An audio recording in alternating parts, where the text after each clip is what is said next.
Okay. Sergio Soranzo says, and this is my 5-month-old Frenchie only has one testicle dropped. Vet told me to wait until he's 6 months, and that's in 2 weeks. What can I do? Yeah, that's a problem. So, blow in his mouth and see if the test... No, don't do that. There is something you can do, and that's massage. You can massage the area and see if you can feel that undescended testicle. You're a bit late on this, but sometimes you can massage a testicle and get it to pop back out through the opening, and maybe it'll stay there. The problem you've got here is that an undescended testicle, by 6 months, that dog should be neutered. And the reason for it is the retained testicle can cause a much higher rates of testicular cancer. Plus, a dog with only one testicle will only have one that's functioning, and so it won't be much for a stud dog anyway. So what the vet said is correct. The thing that you can do, like I said, is try and do some massaging and see whether or not you can get that testicle to pop out and maybe stay there. Cormac Blue or Cormac Bowie says, I have a dog with a red nipple, but it's never clogged and it doesn't seem like pus. Is it safe to put a puppy on it? Probably. But I would do this. I would start expressing the nipple by hand. Just pull down the nipple towards the tip of the nipple and then see what's coming out of it. Either it's clogged, which means that you can get mastitis. That's a real problem. In that case, you put a warm washcloth on the whole breast and start manipulating it. If you get something out of there, you can always smell it, look at it. Even if I would taste it, and if it tastes horrible, spit it out. But if it doesn't taste horrible, if it's pus, you should be able to realize it's pus. And then at that point, you don't want to put a puppy on it.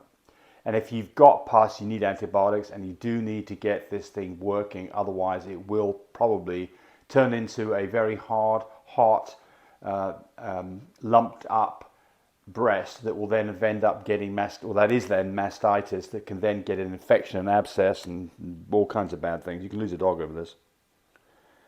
How do you get Isabella color? Isabella is a dog that is little d, testable chocolate. That is an Isabella. Versus this, which is a lilac, C-O, little C-O's, which is a lilac. Versus this, which is a new shade. There's your three versions. These dogs here will have a red eye glow. In a dark room, you will see a red eye glow. Yes. Well, and so will that one will show a red eye glow. So both versions, 2 copies of either CO or 2 copies of little b, end up with a red eye glow in a dark room. Okay. Next one. Let's have a look. What do we got going here? 008 says my year and 3-month-old Malinois had a slip mating about 2 months ago. She showed all the symptoms of pregnancy, except that her belly isn't large and her teats didn't firm up. She's small for a pregnant dog at 57 days, about 5 days to go. Her vulva started swelling. She has some mucus discharge, clear whitish in colour. That stopped. Now she's spotting at 57 days. Very well, look. So the question here is she pregnant or not? And the only way on a litter where you've got potential litter with 1 or 2 puppies in there is to do an X-ray. That's the answer. You do an X-ray. I suspect there's a puppy in there because you've got the white discharge is probably the mucus plug. She's doing some spotting. And so I suspect that she's pregnant. But the only way to confirm this is to have an X-ray. And be careful because singleton pups tend to go big. Tend to go long. So you can get stuck pups. Coos Exotic Kennels says, hi, I'm Marcos with Coos Exotic Kennels. Having puppies on the way. Did a relaxant test. Oh, we're just saying congratulations. All right, well, we're all going to congratulate you on an up-and-coming litter. So, good deal. GP says, again, the European unit is... Okay, my mistake here. We're talking about progesterone levels in Europe. And in Europe, it's nanomoles per litre. And I put NGs per nanomole, which was wrong. It's nanomoles per litre. And to convert that to USA units, which is nanograms per... Now I've got completely confused. Look, you multiply by 3.18 if you're in Europe. to get. So if you and that's the other way around. I'm completely confusing everybody. If you want to go from the American version, nanograms per litre, you multiply by 3.18. So if you're ready to breed on an IDEX machine at 15, in Europe that would be something around a 48. Okay, so nanomoles per litre. All right. Thank you for the correction. And I get it right sometimes and I get it wrong sometimes. I apologize. Kelsey McElroy, what about a blue merle? Would a blue merle and a blue dog make blue and blue merles? Yes, it would. So what we've got here is we've got a dog that is little d, MM, not merle, with a dog that's little d, little m, one copy of merle. That's a merle dog. So that's your blue merle, that's your merle. What do you get? Well, do a Punnett square, you always get that. So you'll get all blue dogs. And half of them are going to be that, and the other half are going to be that. So you'll get blue merles and basic blues. That's what you get. So what you said is correct. You got it right. All right, next one. To follow up my question, David Rosser, to follow up my question with the price of a new shade Isabella with 80/18 carriage cream. It's a female, just bought 6 months old, good deal. Try to see the future. Which studs of yours would you use? Oh, so, all right, so somebody's asking about what of our studs would they use. So the dog is a new shade Isabella. Well, okay, so a new shade Isabella would be a dog that's little d, little b, little co. Carriage cream. We don't know about the E, it could be EM, it could be a masked dog, but it's got a copy of cream. Well, I mean, you've got some time to go on this. You're 6 months old, so you've got at least a year to go, at least 6 months to go. But look, I would breed back to another, either a platinum new shade fluffy, you know, or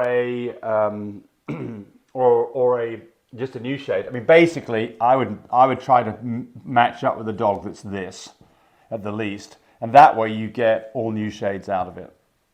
So that's what I would be doing, because that's really where the value is in that litter, is to produce new shades. So when the time comes, give us a call and we can talk about what we have in terms of dogs that make sense. And all the advice is always free, and we're not going to press you to use one of our dogs. But if you use one of our dogs, we like that too, of course.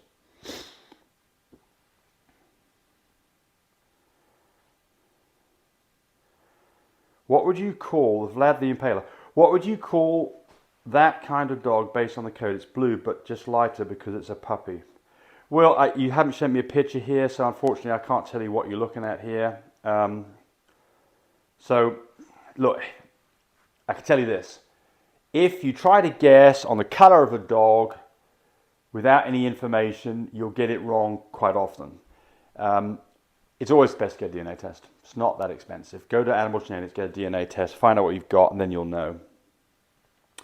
Jackson Lehman, how many TCIs would you recommend? If you're planning on 2 TCIs, would you want 2 shipments received on 2 consecutive days, or would you split the first shipment in half and use it for 2 consecutive days? Right, so typically when you do a TCI or a surgical, it's a one-shot deal normally because it's expensive. I mean, let's look at what the choices are here. I'm going to give you what I like first. I like to do 2 vaginal AIs 2 days apart. That's what I like to do. The next choice would be to do 1 vaginal and then wait 1 or 2 days and do 1 TCI or surgical, or do 1 TCI. Those are really what we normally see.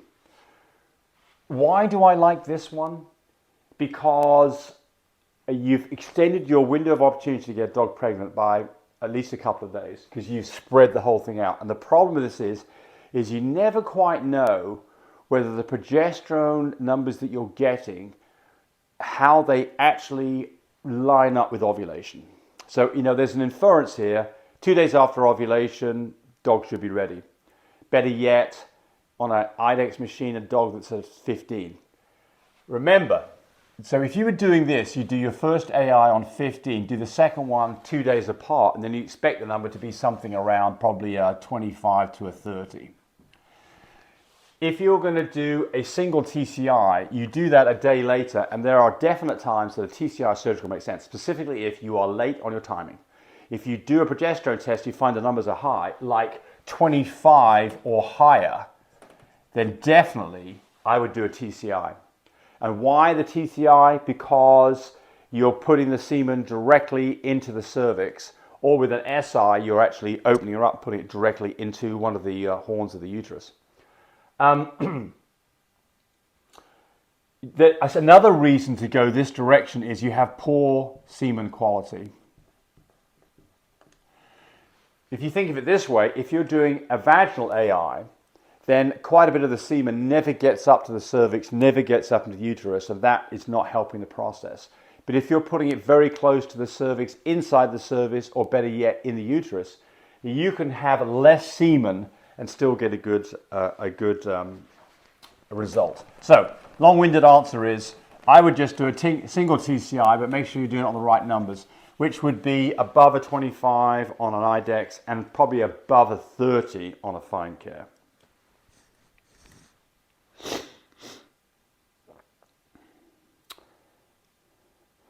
Kelsey McElroy. So even the non-exotic dogs that don't carry exotic colours can possibly produce some exotic colours. I've been under the impression that 2 blues make blues. Yes, they do. 2 lilacs make lilacs. Yes, they do. And 2 chocolates make chocolates. Correct. I've been wanting to know if a blue merle and a chocolate could make a range of lilacs, blues, and chocolate merles. Well, I mean, look, the answer to this is no, you don't have it right. You've got some of it right. If you've got a dog that does not carry blue, that does not carry cocoa, that does not carry chocolate, that dog cannot produce any blues, cocos, chocolates, lilacs, or any of those colours. You just can't do it. Doesn't matter what the other dog you're breeding to, because remember, the offspring gets a copy of each of these colour genes, one from each parent. And if the parent doesn't have, in this case, does not have blue, you can't produce blue dogs. The best you could do is to produce that with another chocolate dog, another blue dog. Likewise, the best you could do there would bred that to a dog that carries a copy of cocoa, you'd get 1 copy.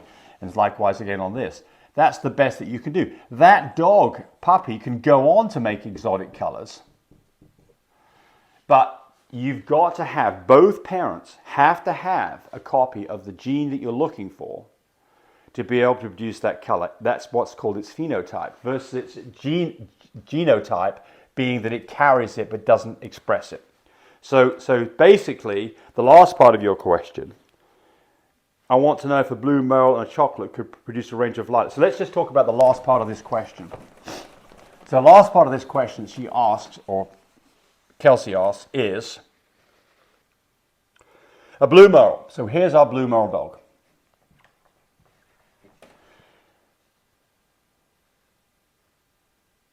And then she's breeding to a chocolate. So we're going to assume that it's a little CO dog. And it is not a merle. Right? You haven't told us anything else about the other colours. Is there cream present? Is there tan points present? Is there brindle present? We're going to ignore those. We're just going to look at those there. What can this dog produce? Well, we know that half the dogs are going to be merles and half of them aren't. So that's our half split right there. We know that for a fact. We know exactly what we're going to get every time here. Since this parent is DD, and this parent here is big CO, I've got to match them up together. We know that what we're going to produce here is a dog that is a blue carrier and a dog that is a cocoa carrier. That's it. So they're all going to be either fawns or brindles, depending on the other colours we haven't talked about, the A gene. They could be black and tans if you don't have brindle present. Or they could be brindle versions of those. So you don't give us enough here to tell you this definitively, but the answer is you're not going to get lilacs, you're not going to get blues, and you're not going to get chocolates. That I can categorically state. And if you do get those colours, you better DNA test to find out exactly what you've got. And if you get those colours and DNA test it, then you didn't give me the information correctly, because You can't get there from that position. Thanks for watching the video. I really appreciate people who subscribe to me. It helps me, encourage me to do more of these videos. But do remember, disclaimer here, I am not a vet. I'm not a licensed medical professional. I'm purely a person who's been breeding dogs for the last couple of decades. Any information that you got from this video, use at your own risk. There's nothing implied here, and certainly this should not be used as a substitute for advice from your veterinarian or your medical professional. I hope you enjoyed the video. Come back for more of them. Bye.